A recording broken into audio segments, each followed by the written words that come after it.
dissecting the DC chaos, one spin at a time. Welcome to Climate and Chaos with Jay Bashayo. Here's Jay. Hello, everyone, and welcome to Climate and Chaos. This is your host, Jay, and I am so glad you decided to stop by this week to listen to me babble. It has been an interesting week in DC, to say the least. AOC couldn't go her 2 minutes without showing what a non-genius she is. AOC had to say this week that Trump supporters aren't smart enough to know that they're racist. This coming from a woman who can't operate a garbage disposal? I'm not overly offended. Moving right along, we have an interesting character that was born of the Trump administration and now has, again, followed suit with so many others. They have turned their back on President Trump. How about Anthony Scaramucci, guys? He has become Michael Avenatti 2.0. I am telling you, I think he is actually trying to audition for that job at CNN. He has been on show after show just bashing on the president. He has been all over Twitter doing the same thing. I mean, the guy is definitely an expert on Trump, right? He did spend 11 days in his administration, so I would say he pretty much knows everything that there is to know. I digress. The Trump rally on Thursday was quite a unique event. President Trump managed to shatter a record previously held by Elton John for attendance. Now, think about this for a second. This is a president, folks, not a music entertainer, not a big celebrity in that sense. He's not that person anymore. Now he's President Trump, and he is shattering records held by not just a performer, but by Elton John. Now, if that's not enough for you, think about the fact that he's in blue New England. This is not Trump country up there. This is blue New England, so that really makes it a magnificent feat for him. You know, I've been thinking for quite a while, and maybe it's just me, but I don't know. I'm thinking that we may witness a shift this political cycle between now and 2020. I mean, the left hasn't given true JFK-style Democrats much to go on, have they? Infanticide and open borders and gun control and all these things. None of this is the old Democrat Party. This is the new AOC, Ilhan Omar, and Rashida Tlaib front of the Democrat Party. Whether they like it or not, they pretty much have become the face. So you got to really think that when you vote in 2020, if you don't vote for President Trump, you're voting for socialism and abandonment of American principles. That's something to think about. We could see one heavy shift. So, getting into other news, I want to talk about CNN. They made a spectacle of themselves this week. They had the trifecta going on, and I don't know if they were prepared to deal with all this heat or not, but they sure got a lot of it. I woke up either Tuesday or Wednesday, and I look at Twitter, right? And Fredo Como is trending. Fredo Como. If you guys don't know what that is about, Chris Como got into quite an altercation at an event in New York when somebody referred to him, total stranger, referred to him as Fredo. Now, if you don't know, Fredo is the weak, not smart brother from The Godfather. And Como himself has brought light to this comment several times. It's been used on his show by people like Anna Navarro. She's referred to Don Jr. that way.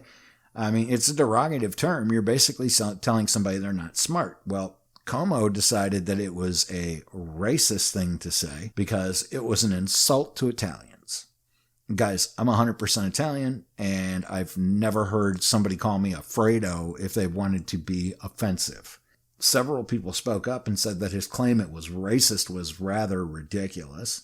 And more than that was the tirade and the threats he made that actually got caught on tape. He was yelling at this guy for about 1 minute and 20 seconds, threatening to throw him down a flight of stairs, effing this, effing that. It was just quite a spectacle. And not to forget now, his 9-year-old daughter was standing there with his wife. Quite an interesting little demo. If I may just add, there are 2 ways he could have handled this. One is the way he did, okay? And we know what's going to come of this now, right? Anytime he goes anywhere, it's going to be, Fredo! And someone's going to call him out every single time now because he had to make a big deal out of it and let everybody know that it bothers him. So the other way, he probably could have just blown this guy off. I mean, he could have even said something under his breath to him if he wanted to, but to throw a blow up like this out into the public square when you're a public figure, yeah, good luck living that down. Good job, Chris. Moving right along. Don Lemon was accused of sexual assault this week by another man. He is a Hampton bartender.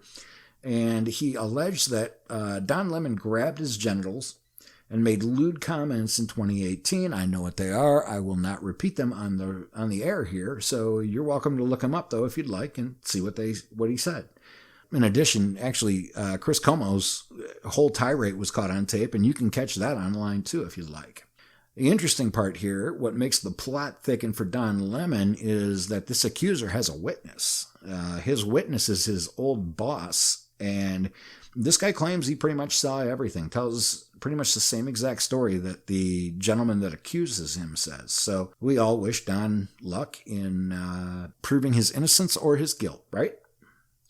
So to complete the trifecta of awkwardness this week, CNN's April Ryan, who is their political analyst and White House correspondent, she stood by as her bodyguard was caught on tape basically dragging another journalist out from the Heidrich Hotel in New Jersey. Ryan was scheduled to be the keynote speaker at the 4th Annual New Jersey Parent Summit. I guess there was a dispute. This gentleman showed up. His name was Charlie Cradaville, and apparently he went through all the proper protocol for press as far as what he had to do to cover the event. And apparently April didn't want it covered. So one of her bodyguards went out there and questioned him at first and then left, talked to April, and then came back and took his camera. And that led to a confrontation in the lobby. And I don't know if you've seen this video or not, but once again, this is out there, so you can see that too. Yeah, CNN does not know how to be bad in private, I guess. I guess they want to make sure that all of their dirt gets out there for everybody to see, and they managed to do a phenomenal job of that. So, it wouldn't be a normal week if we didn't have a shooting, right? We had to have a shooting this week. We had a shooting in Philadelphia. Shooting took place in Philadelphia's Nicetown Tioga section of town. 6 police officers, yeah, you heard me right, 6 were wounded by gunfire, and another was injured in a car accident on the way to the scene. It started out as a hostage situation after Philly PD went to serve a narcotics warrant, and it escalated into an exchange of gunfire. Now, there's some caveats to this story that need to be known, okay?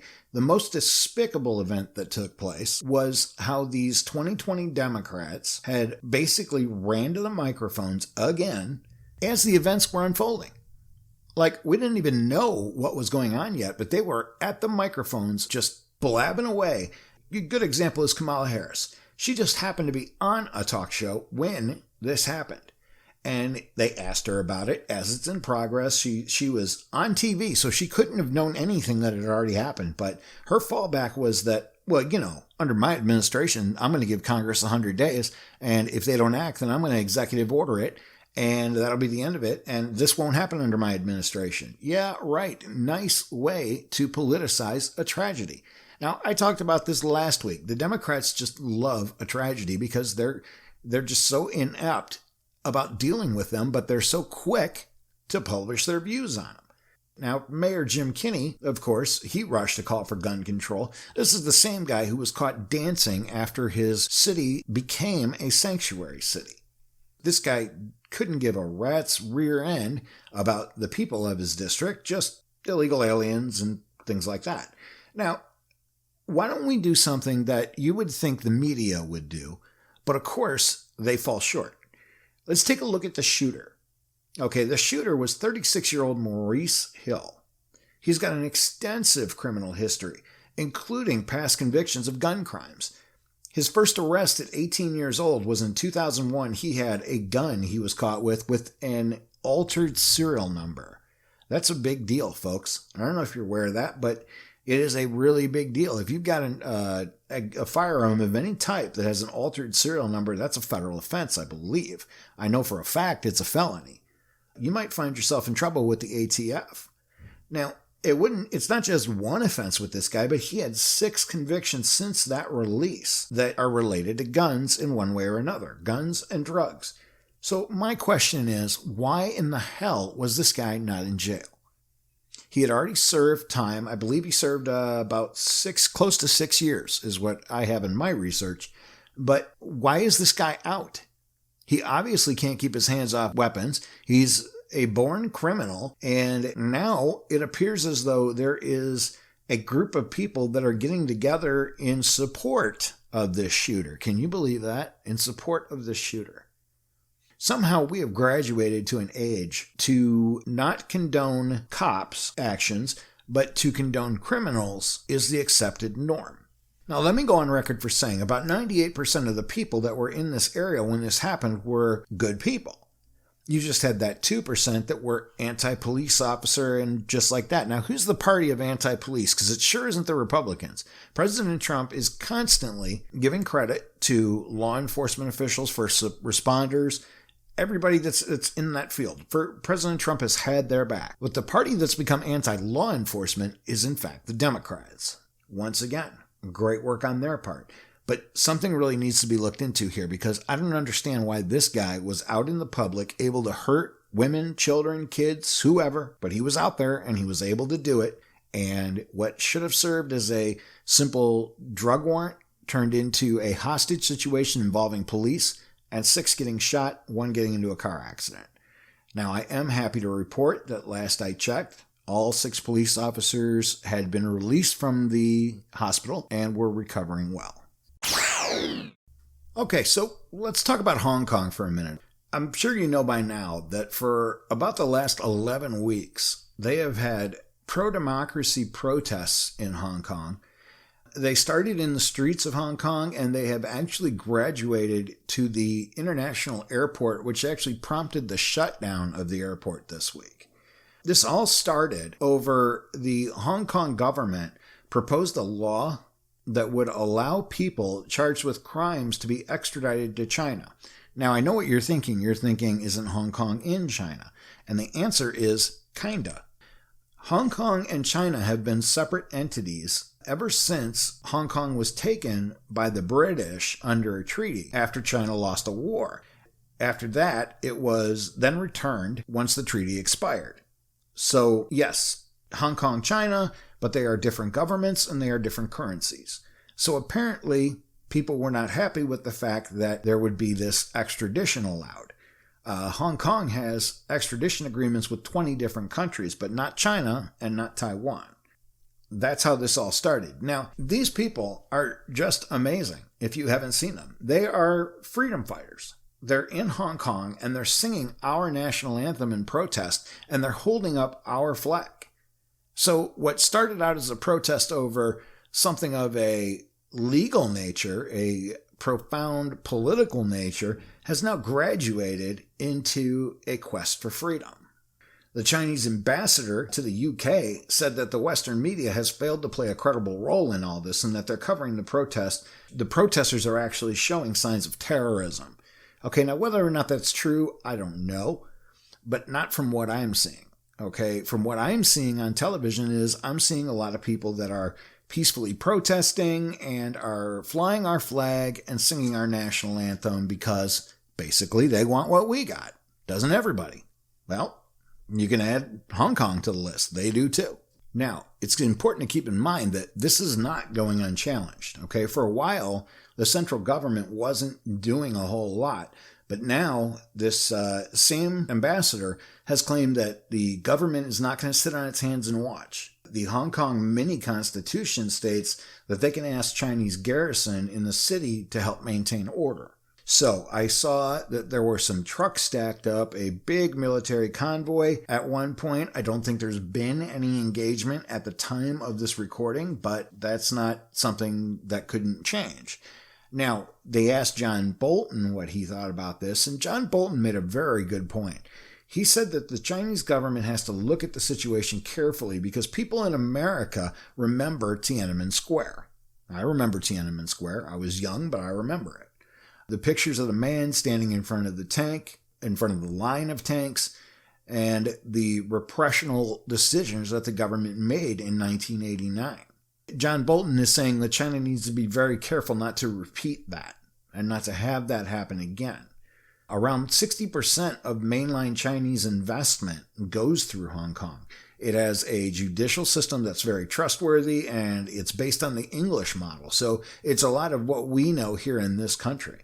And if Hong Kong were to lose that reputation because of a bad decision by the Chinese government, they'll have significant economic consequences in China this time. So things are a little bit different this time. This is not the Tiananmen Square situation, but this is things could definitely follow that pattern if the Chinese government isn't careful on how they go about handling the situation. Now, last that I had heard, the Chinese paramilitary was holding drills. Now, that could be as a show of force, not necessarily that they're going to engage in the protests in any way, but it is possible. So we'll have to hang back and wait and see how China pursues this issue. President Trump has put in his comments as far as how he feels the Chinese should proceed. He urged the Chinese president, Xi Jinping, to meet personally with the protesters to defuse tensions. He said if President Xi would meet directly with the protesters, there would be a happy and enlightened ending to the Hong Kong problem, I have no doubt. So, now this was one day after a tied trade deal with China to human protest resolutions was made. Keep that in mind, the U.S. does have an interest in this, and President Trump is keeping account of what goes on in China. More to follow on this. Of course, we'll see what happens. Okay, now, there are two major issues that I feel happened this week that we've got to talk about. First off, I want to talk about Israel in relation to Ilhan Omar and Rashida Tlaib. You know, those two just infuriate me sometimes with their rhetoric and the fact that they are so see-through and they think that we don't know it. Of course, by now you know that Omar and Tlaib had planned on going to Israel, even though their travel itinerary said they were going to Palestine. But they were planning on going to Israel, and I don't care what anyone says. Their entire reason to go was to promote their BDS position of the BDS movement, and it was to cause trouble and to stir up controversy. They didn't go with the Democrat convoy that went a week ago. They wanted to make their own special trip to go. There's many reasons why they wanted to do it, and none of them were good. Wonderfully enough, it was made a decision this week early on that Omar and Tlaib would not be accepted into Israel. Now, there were a couple of reasons given for this. First off, these two ladies are supportive of the BDS movement. If you're not familiar with the BDS movement is, BDS stands for Boycott, Divest, and Sanction. Now, defined by the BDS.com website, they define it as a Palestinian-led movement for freedom, justice, and equality. BDS upholds the simple principles that Palestinians are entitled to the same rights as the rest of humanity. Okay, now let me tell you what it really is.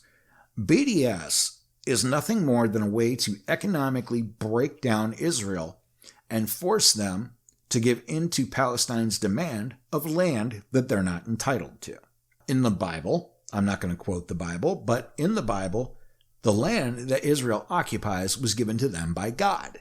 And that is what they believe. And if you're Christian and you read the Bible, then you believe that as well.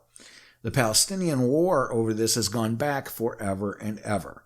Okay, so I'm not going to tell you about the entire conflict from the beginning of time to the end of time. But what I will tell you is this. This was brought before Congress not that long ago, a few months back. And anti-BDS legislation was passed overwhelmingly in the House of Representatives. It passed 398 to 17. Now, Omar and Tlaib, of course, were among the 17 that voted against it. Actually, they were all Democrats, including AOC, that voted against it, and one Republican, Representative Thomas Massey. 2 weeks prior to that, Tlaib had spoke out against H.R. 246, which is the bill that it was, and she accused Israel of racism against Palestine and Ethiopia. Now, here are the things to consider. There is not a problem with the fact that Israel decided to not allow 2 U.S. elected Congress members into their country. The problem is that we have allowed anti-Semitism to get into our Congress. That is where the problem lies. Israel's decision was made upon a law. Now, they passed a law in 2017. It bans anyone that supports publicly movements to boycott the Jewish state. So that, in and of itself, says that they don't even get the opportunity to be heard. They support BDS. They don't belong in Israel. Now, the Democrat response is that this isn't right. They shouldn't be able to go there. No, I don't agree with that at all. They have absolutely no right to be there. All they want to do is sow havoc, and they want to pull an AOC. They want to go down there like she did at the southern border and come back and say that Palestinians are drinking out of toilets. I wouldn't give them the chance to do that either. That's a ridiculous thing to think about. Now, it has circulated that their itinerary for this trip, it involved meeting with no Israeli leaders. It involved no contact with anybody other than the people that they wanted to talk to. It wasn't like this was going to be an education or a learning experience for them on the ways of Israel. It had absolutely nothing to do with that. This was just a chance for them to spout off their anti-Israel point of view. So after all this went on, Talib starts pointing out that she has a grandmother over there and she wants to see her grandmother, and she asks if she can go on humanitarian grounds. So Israel actually does the right thing here. They grant her access on a humanitarian basis to visit her grandmother, and they tell her, you can come, but you can't support your BDS movement while you're here. And this only applies to Talib, not Omar. Her response is that due to the racism and the oppression, she's not going to go see her grandmother. So I guess when it comes down to it, her grandmother was not as important as her anti-Semitic views. That's what this all comes down to. This was a major political stunt aimed to make Israel look completely foolish and to make those two look like they're the savior of the Palestinians. This was ridiculous. I don't even believe it was tolerated as an issue. President Trump did weigh in on this, and he put in that his opinion was that the Israeli people should not allow these two to come in. The decision was not President Trump's. He offered his input, but what got them banned was their behavior, not anything else. Now, this wave of anti-Semitism that's starting with the squad has now trickled into the 2020 Democrats. Now, of course, we all know that Ilhan Omar has made anti-Semitic comments, but we also know that their influence now has affected the way the 2020 Democrats look at Israel. They all decided, pretty much all of them, wasn't every single one that I know of, but at least 9 or 10 of the 2020 Democrat candidates have boycotted AIPAC. Now, AIPAC is the American Israeli Public Affairs Committee, and it's a big deal every year. This is always something that is supported bipartisanly. This year, they didn't have attendance from Kamala Harris, Bernie Sanders, Kristen Gillibrand, Elizabeth Warren, Robert Francis O'Rourke, Peter Buttigieg, Jay Inslee, Julian Castro, or Amy Klobuchar. All these people chose not to show up. So this is another thing to consider in the look ahead to 2020. Do we want to be anti our biggest ally in the Middle East, which is what Israel is? We've had a 50-year relationship with Israel. And if it's left up to the Democrats, that relationship will be no more. Quote me on that. That's the way it will end up. Put this in perspective for you, too, getting back to Omar and Talib. You know, in the Quran, it says, do not take in infidels as friends. So what were they going to Israel for? The Israelis are considered infidels. So what's the point? I just wanted to mention that, too, because I just found that kind of interesting when I was doing my research. So something else to consider right there. Okay, so moving right along, I got to get to the episode of all episodes this week, and I think you know what I'm talking about. Jeffrey Epstein, on August 10th, committed suicide. Now, that's what we're being told, and as of when I recorded this, the medical examiner for the city of New York City has come out and concluded this to be a suicide. Now, I can hear you saying, yeah, right. Let me go over the timeline of events that occurred since Jeffrey Epstein on July 23rd, and we'll go from there. Now, his first suicide attempt was on July 23rd. He was found in his cell, nearly unconscious with neck injuries. Now, officials believed it to be a suicide attempt, but couldn't rule out an attack. So he was placed on suicide watch, and he was given daily psychiatric evaluations. Okay, so that was his first attempt, supposedly. Now, after a week, he was taken off suicide watch. So why was he taken off suicide watch in the first place? The reason why was not immediately given. No one gave a reason. But it would have had to have been approved by both Metropolitan Community Corrections Center's warden and their chief psychologist. So they would have had to have approved it. So obviously they know why, but they're not saying. Now, a lawyer for Epstein's cellmate thinks that Epstein may have talked his way out of suicide watch. Apparently he's rather charming and manipulative. Yeah, no kidding, right? I mean, he's wooing all these underage girls into bed. Yeah, I would think he probably could talk his way off suicide watch. So that part I actually believe. Now let's jump to August 9th here, okay? Now this is the day before Jeffrey Epstein is found dead. Okay, now it was this day when thousands of documents are unsealed about a defamation case that is against Ghislaine Maxwell. Now, she's the woman accused of recruiting for Epstein, and this case was brought on by a Virginia Roberts Guffrey. Now, we'll get back to her in a minute because there's some interesting news that came out of this doc dump. But this doc dump had actually revealed a lot of high-profile names that had either partied with Epstein, flew on his plane, or there were allegations of impropriety. Some of these names were the retired Democrat senator from Maine, George Mitchell, former New Mexico governor, Bill Richardson, and the Duke of York, Prince Andrew. Okay, now he was involved in this, supposedly. Now, I just want to say that all these people at this point have maintained their innocence and stated that they were not involved in any impropriety with underage women.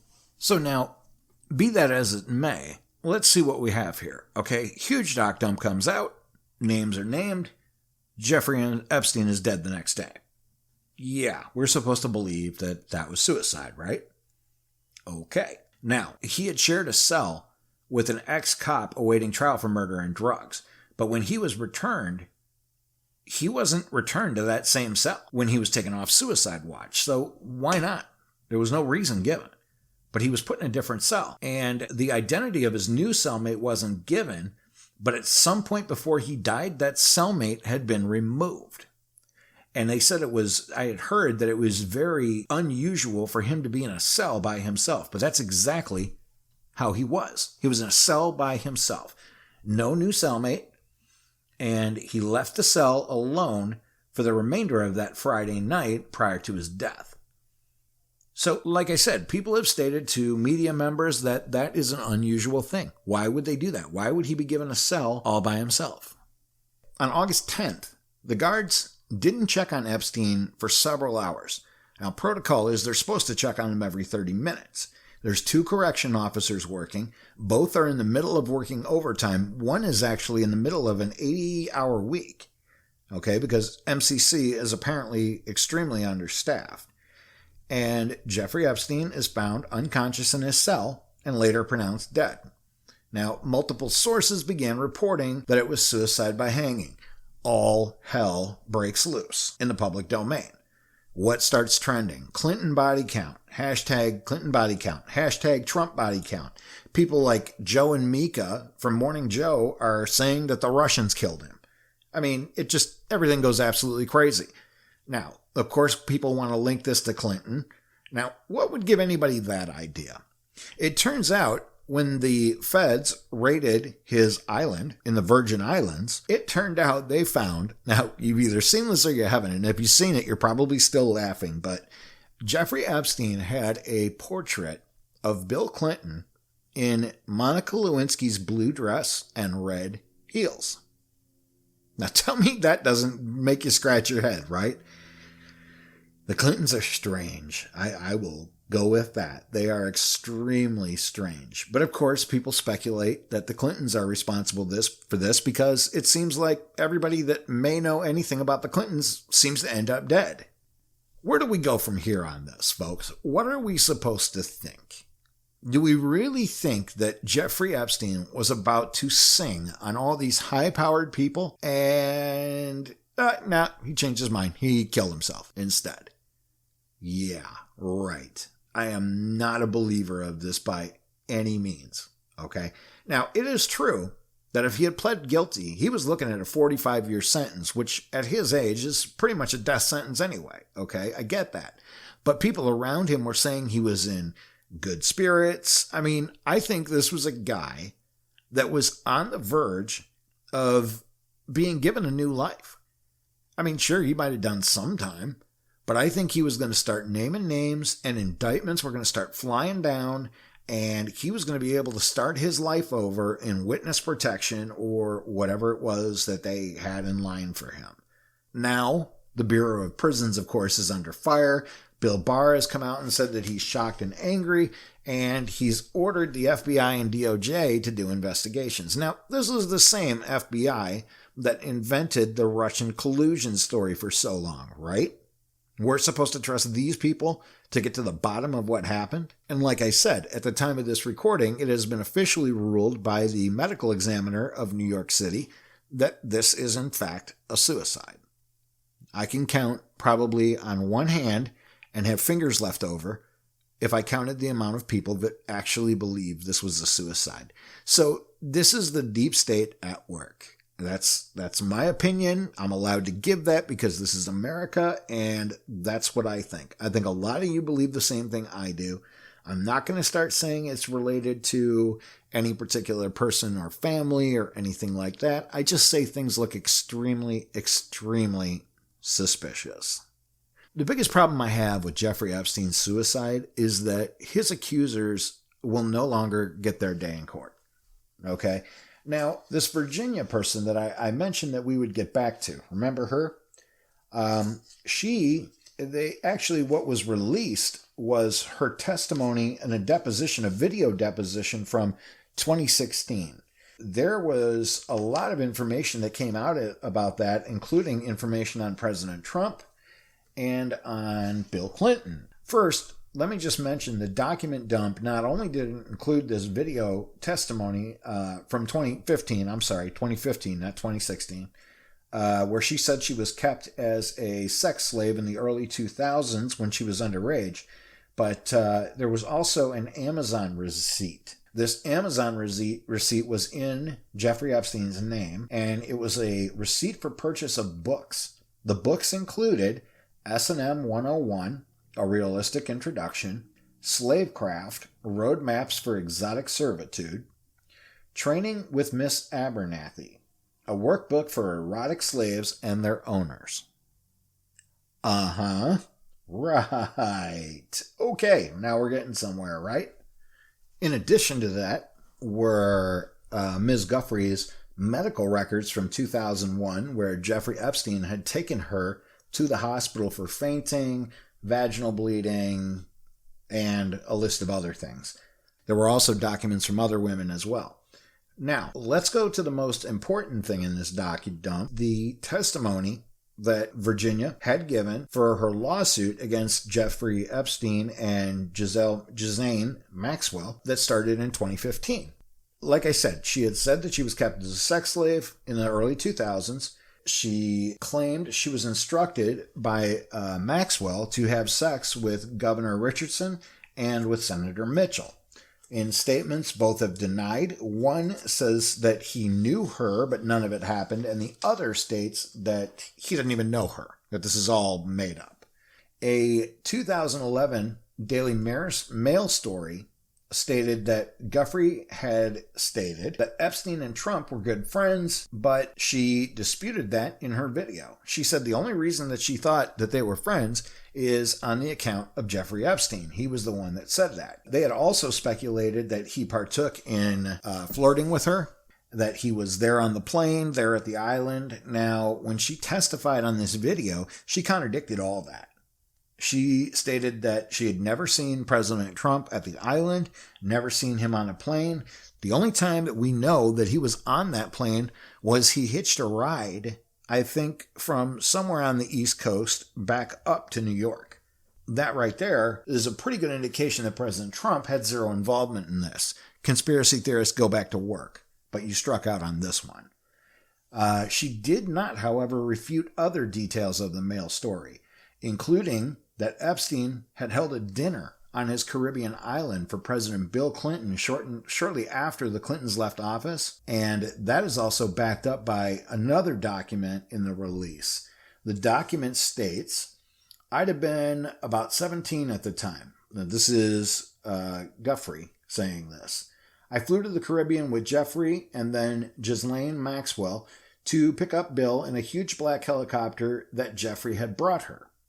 I remember she was very excited because she got her license around the first year we met. I used to get frightened flying with her, but Bill had the Secret Service with him, and I remember him talking about what a good job she did. I don't remember seeing Bill again on the trip, but I assume Ghislaine flew him back.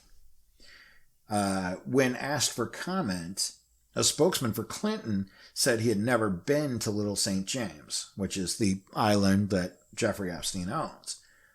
In July, in the wake of the indictment against Epstein, the spokesman, who is Angel Urena, acknowledged that Clinton had taken a handful of trips on Epstein's plane, but said that, and I quote, President Clinton knows nothing about the terrible crimes that Jeffrey Epstein pled guilty to in Florida some years ago.